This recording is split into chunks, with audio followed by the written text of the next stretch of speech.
The following program was paid for by Templar Real Estate. The views and opinions expressed on this program are not necessarily those of the staff and management of WMTR. As always, it is advisable to consult a professional before making a major decision. It's time now for the Templar Real Estate Talk Show. Here's your host for the program, Joseph J. Zoppi. Hi, I'm Joseph J. Zoppi, a real estate investor, consumer advocate, author, managing partner of Templar Real Estate Enterprises.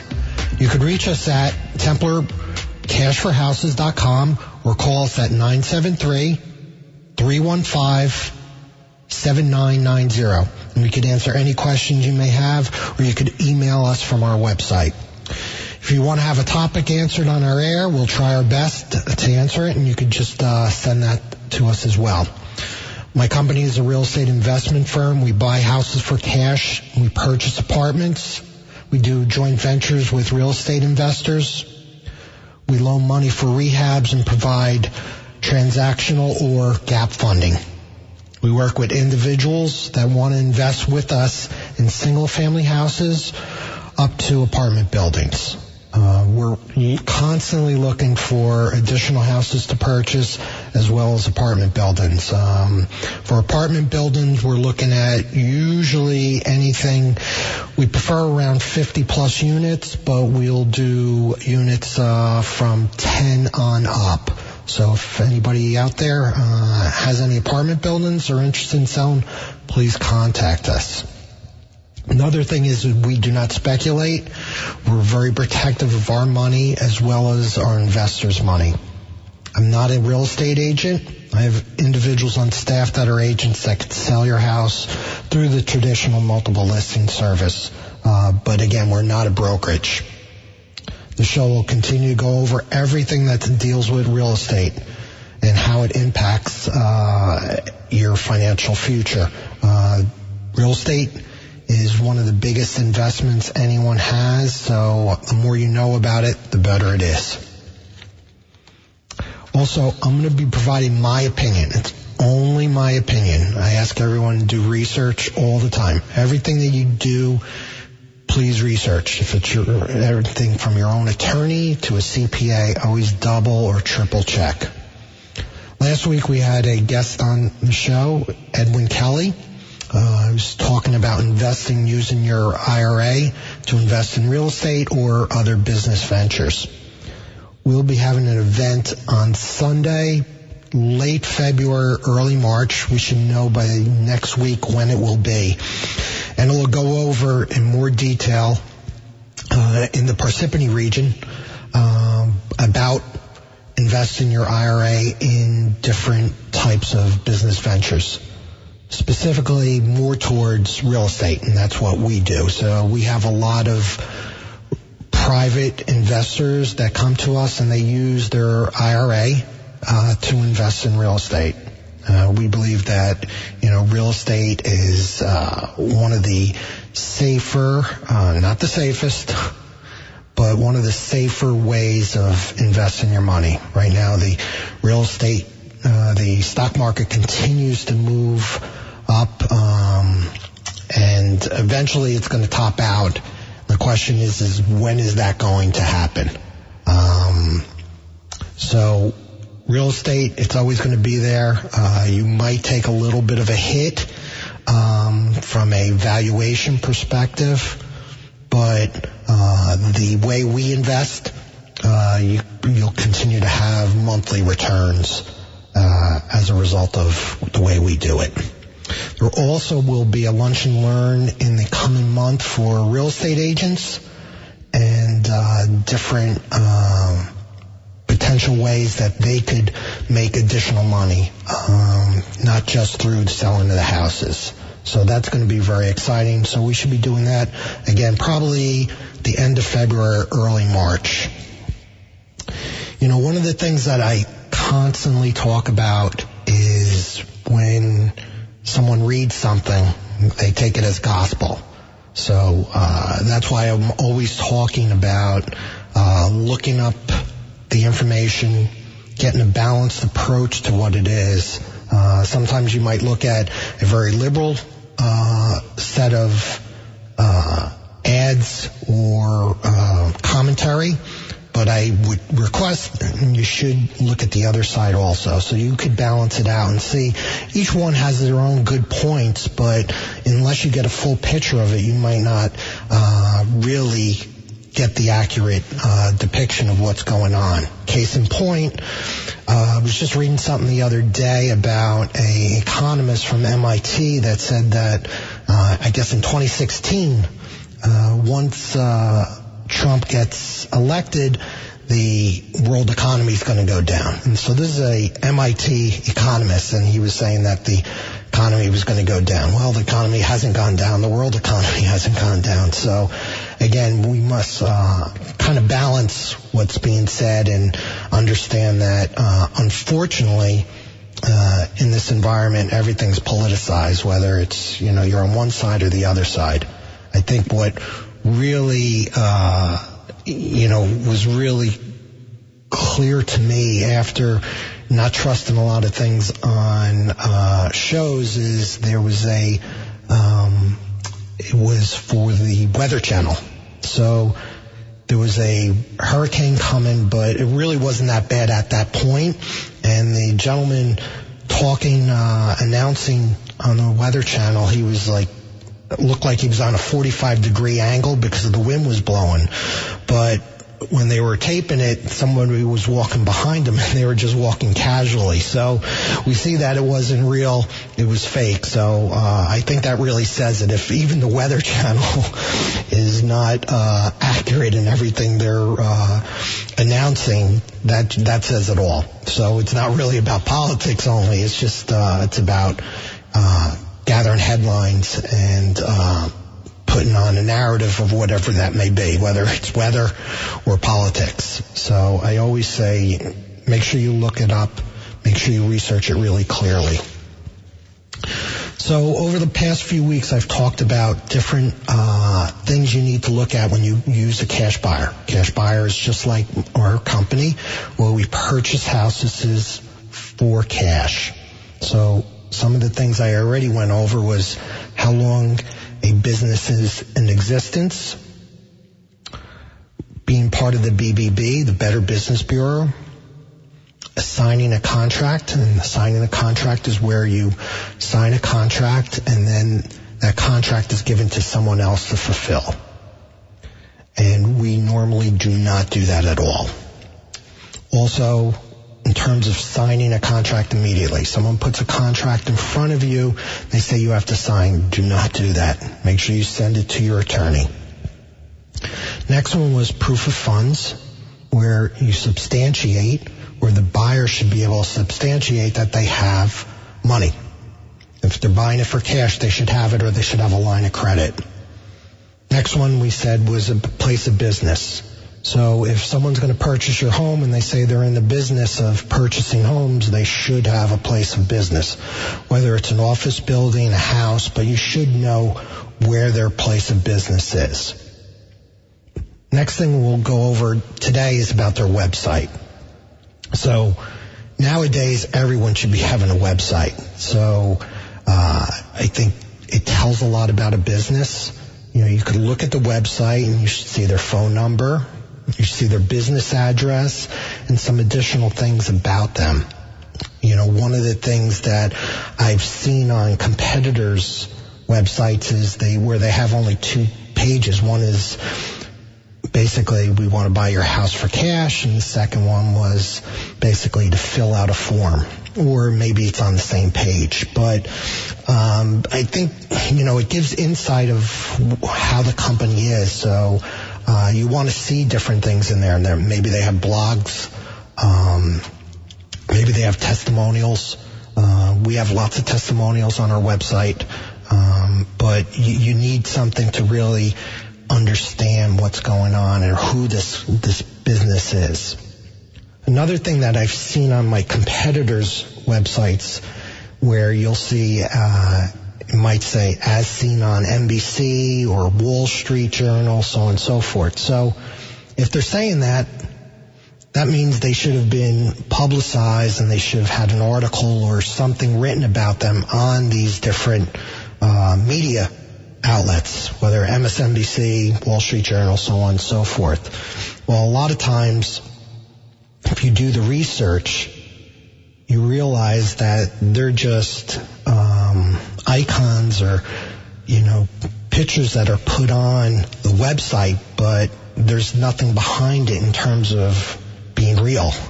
So that gives you a lot of insight into the type of business it is. Because if they're publicizing it, it should be true. So that's, something that you have to look at very carefully, and it's very easy now with the internet to find all these things. Another thing that I've seen competitors do that state that there's no township certificate of occupancy required. They don't need to apply for that. Well, all townships require that you get some type of CO, which is certificate of occupancy, or CCO, which is certificate of compliancy, but all townships require it. If someone's telling you that's not the case, either they don't know or it's a downright lie. It's one or the other. And they require that for many reasons. One of them specifically is to ensure that the house that's being purchased, even if it's by an investor, they understand what's in the house in terms of, is it habitable? Is it not habitable? And the other thing they require is, all of them require a fire inspection, so that there is fire detectors up there, smoke detectors, carbon monoxide detectors. That's always required. And anyone that says that's not the case, that is wrong. Certain townships will fine you as well as the person buying it if you do not get a CO or a temp CO. So for Newark, you could be fined $5,000 and the person buying it could be fined $5,000. In East Orange, it's approximately $3,000 for the buyer and the seller. So it doesn't matter whether they said you don't need to do it, you have to do it. And in terms of the different types of CO, like I said, you could get a temp CO. So if the house is, we'll say, uninhabitable or there needs a lot of work, most townships will give out what's called a temp CO.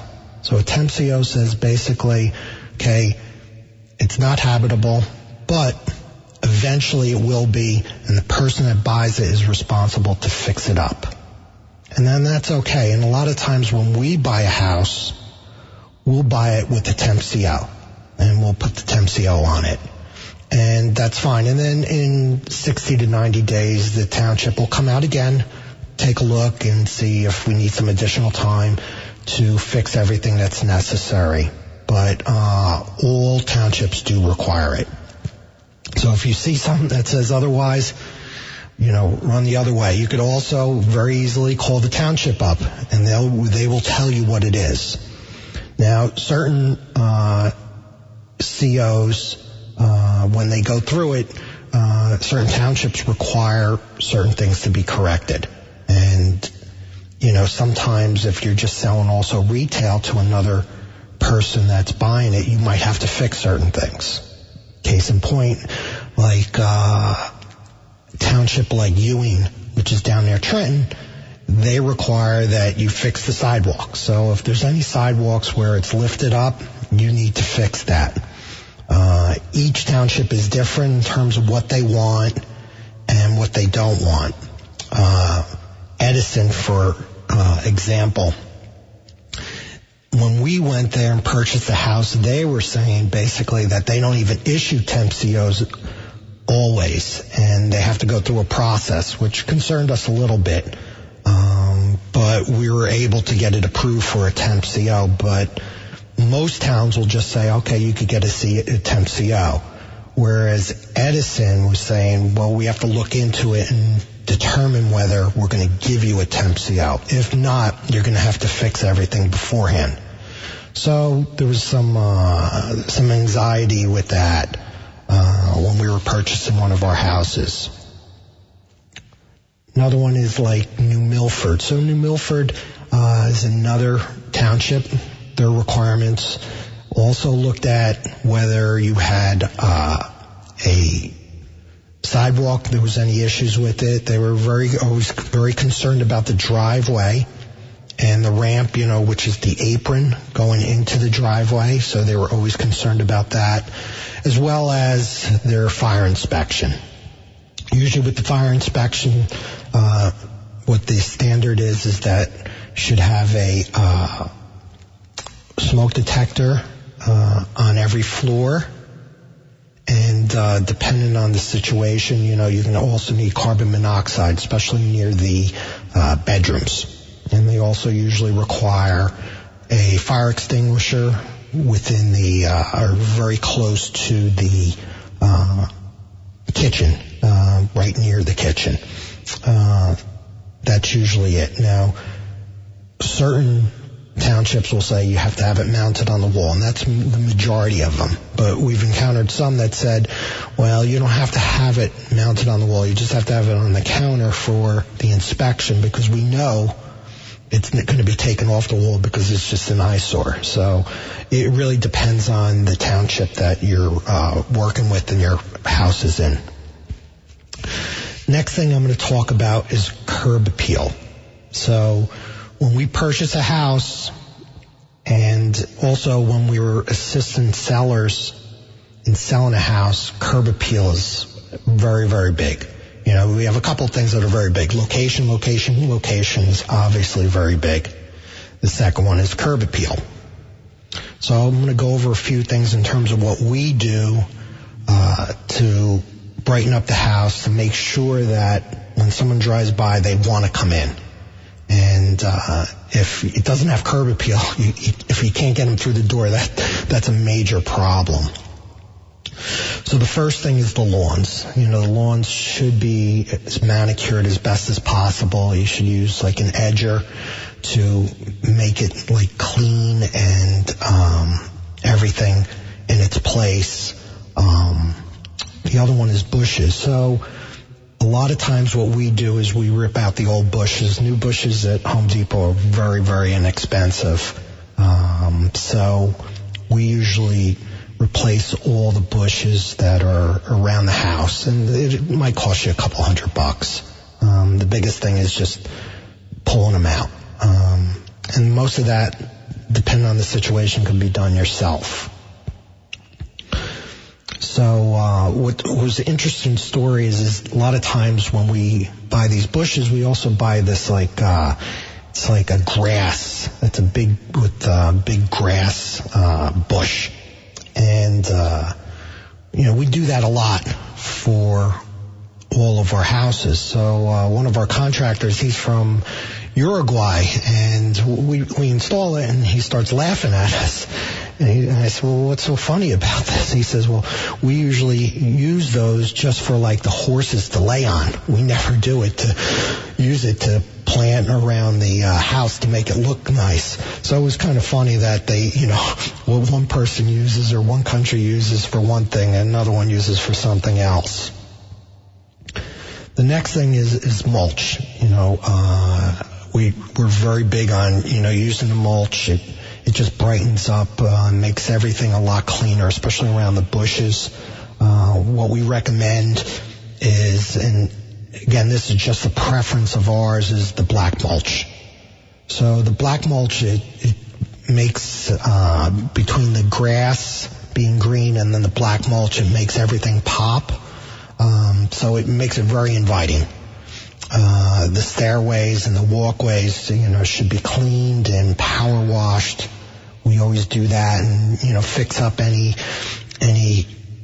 areas that are raised a little bit, patch them up. The next thing is the driveway.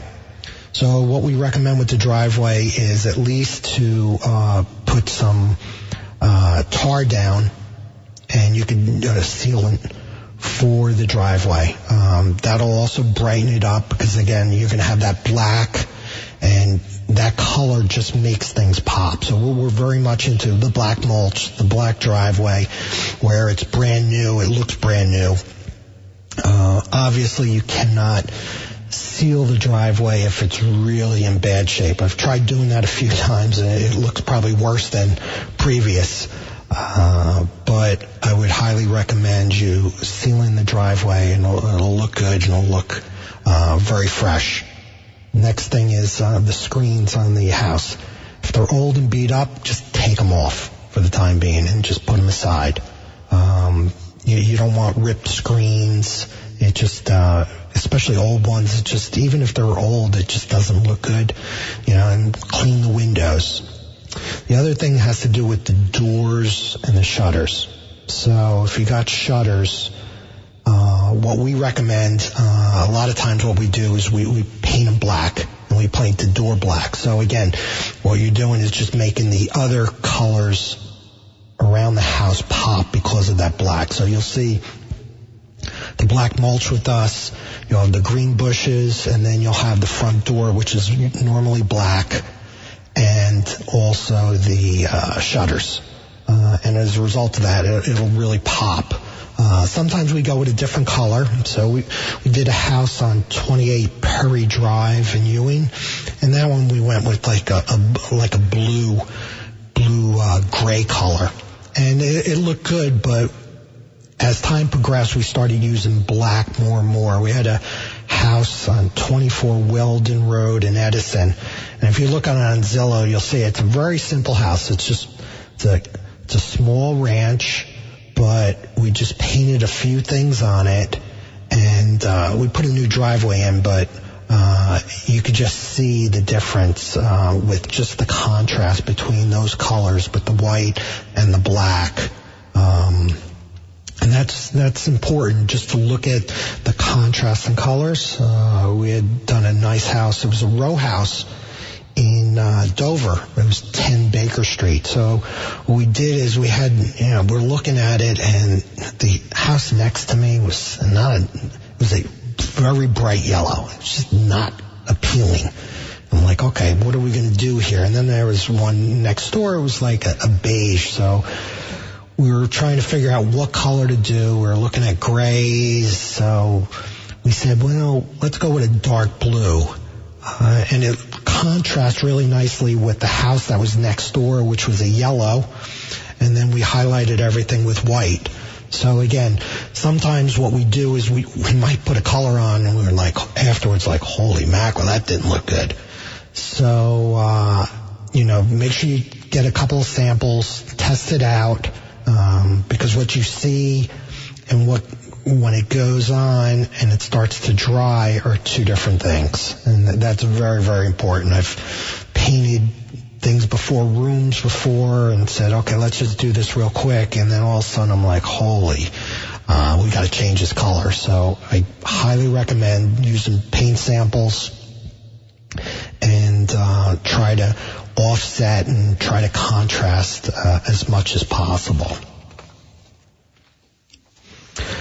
Well, I'd like to close this segment out, and I'll be back shortly with our next segment. Thank you very much. Life can be a roller coaster, and sometimes you need to sell your house fast. That's why there's TemplarBuysHouses.com. Maybe you're downsizing, getting a divorce, having health or financial issues. If so, head to TemplarBuysHouses.com. TEMPLAR BuysHouses.com. TemplarBuysHouses.com will buy your house quickly and without hassle.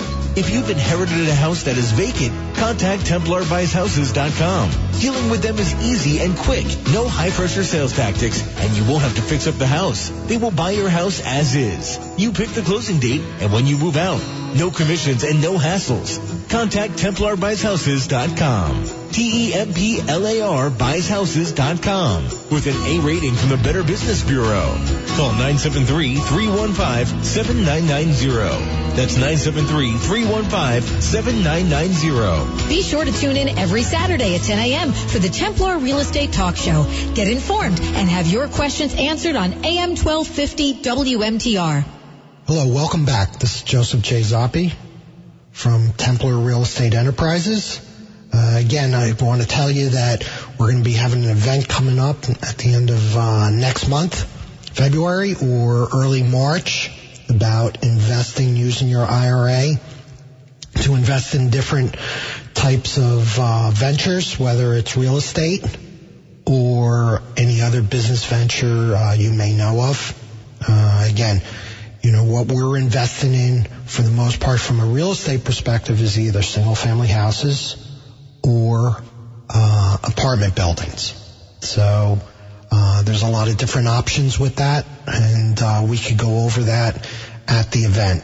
It'll be in the Parsippany area, and it'll probably be on a Sunday, but I should have the date probably next week sometime, so our next airing, I'll go over that.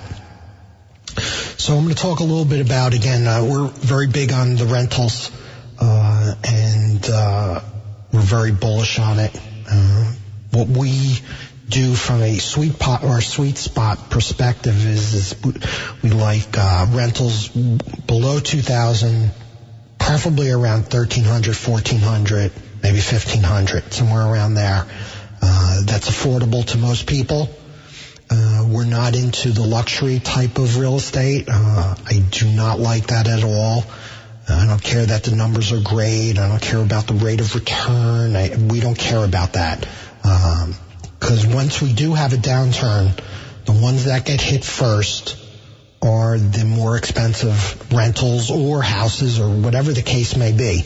And then it trickles down from there. But on those, the lower end type houses in, decent neighborhoods, are always going to be around. There's always going to be able to be people that are going to rent those houses. So I think that's very important when you're looking at it from a strategic perspective and an investment perspective. We'll go over rate of returns there. We'll go through a lot of different things, why we think it's good, why we're concerned about the stock market even though it continues to move up. You could be up on the stock market, over the course of 4 or 5 years, 70%, and it'll take only a 20% hit. The stock market comes down 20%, he'll erase 50% of your gains. If you diversify or, move a lot of your money into the real estate, you have a hard asset there that's going to be around for a long time. So I'd like to, again, you could reach us at our website, Templar Buys Houses for Cash. You could call us and we'll answer any questions you may have. You could leave any type of notes via the website, and anything you want to talk about in future episodes, we'll be more than happy to answer. Well, again, thank you very much. And this is, again, Joseph J. Zappi with Templar Real Estate Enterprises. Life can be a roller coaster, and sometimes you need to sell your house fast. That's why there's TemplarBuysHouses.com. Maybe you're downsizing, getting a divorce, having health or financial issues. If so, head to TemplarBuysHouses.com. TemplarBuysHouses.com. TemplarBuysHouses.com will buy your house quickly and without hassle. If you've inherited a house that is vacant, contact TemplarBuysHouses.com. Dealing with them is easy and quick. No high-pressure sales tactics, and you won't have to fix up the house. They will buy your house as is. You pick the closing date and when you move out. No commissions and no hassles. Contact TemplarBuysHouses.com. TemplarBuysHouses.com with an A rating from the Better Business Bureau. Call 973-315-7990. That's 973-315-7990. Be sure to tune in every Saturday at 10 a.m. for the Templar Real Estate Talk Show. Get informed and have your questions answered on AM 1250 WMTR. The preceding program was paid for by Templar Real Estate. The views and opinions expressed are not necessarily